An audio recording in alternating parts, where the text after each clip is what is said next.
Nepal right now, a major political story is unfolding at lightning speed. It's all centered on their new prime minister, Balendra Shah.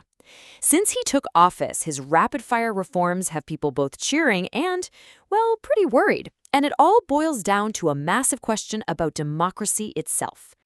So, here he is, Prime Minister Shah. He's come onto the scene at a really critical time for Nepal. The country's been grappling with deep-rooted corruption and political gridlock for so long. His rise feels like it could be a major turning point.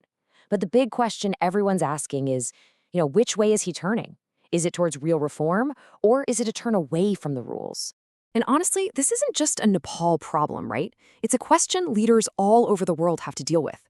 But in Nepal, it's not theoretical. It's happening right now, in real time. What Shah is doing is forcing a really tough conversation. At what point does strong, decisive action stop being leadership and start becoming a threat to the very democratic system it's supposed to be fixing?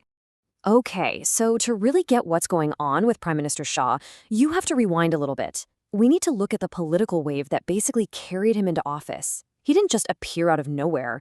No, he was pushed forward by this massive public hunger for anything radically different. You could say it was a perfect storm of frustration. I mean, it had been building for a while. Just last year, you had these huge protests, a lot of them led by Gen Z, that just rocked the country. They were fed up. They were angry about systemic corruption, and they demanded accountability from the same old political establishment. So that was the climate that was just screaming for a totally new kind of leader. So, with this crystal clear mandate for action and a major focus on speed, Prime Minister Shah's government came into power, and man, they came in swinging. Right away, they started making these huge, high-profile moves to show everyone that this time, things were actually going to be different. And Shah's first few moves, well, they were less of a walk and more of a full-on sprint. It was a really clear message: the old, slow, bureaucratic way of doing things was officially over. And the centerpiece of all this was his super ambitious 100-day action plan. This wasn't just some boring policy document you'd file away. Not at all. It was a declaration, a promise of decisive, and maybe most importantly, really, really fast action. And they definitely didn't start small. Right out of the gate, the government issued arrest warrants for some huge political names. We're talking a former prime minister and his wife hit with serious corruption charges. As you can imagine, that sent absolute shockwaves through the entire political establishment. Okay, but this is where things get complicated. This is where the real tension starts to build.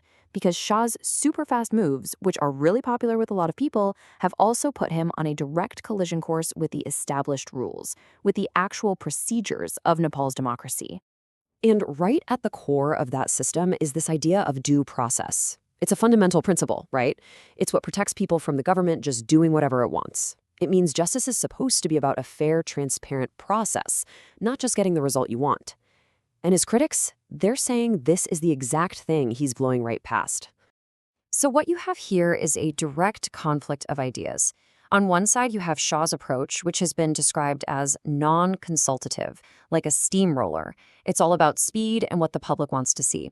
And on the other side, you have these core democratic norms, things like careful deliberation and the rule of law.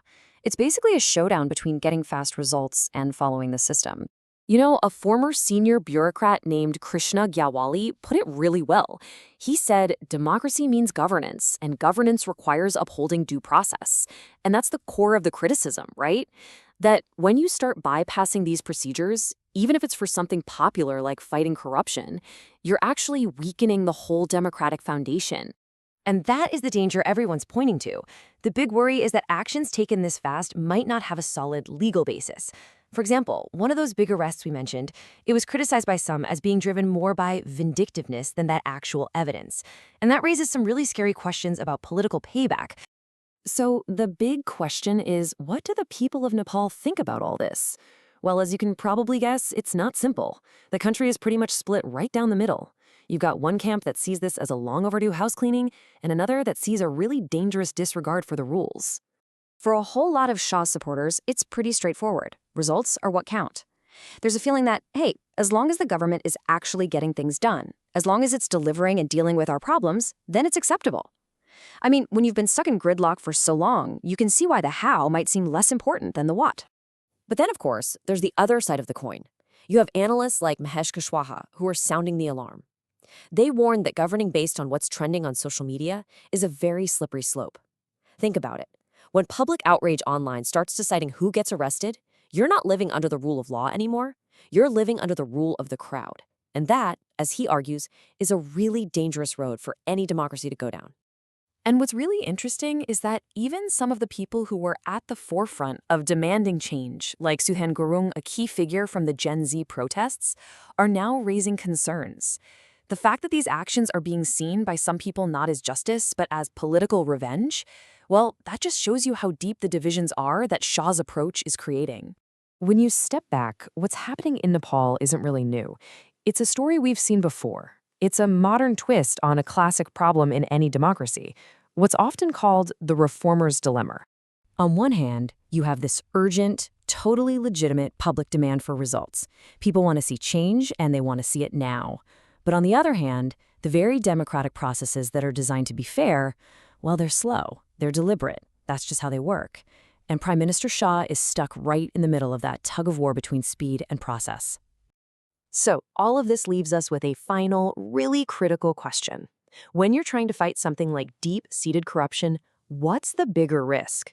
Is it a slow democracy that doesn't seem to get anything done, or is it a fast-moving one that just ignores the rules to get results? There's no easy answer, but whatever Nepal decides, that's going to define its future.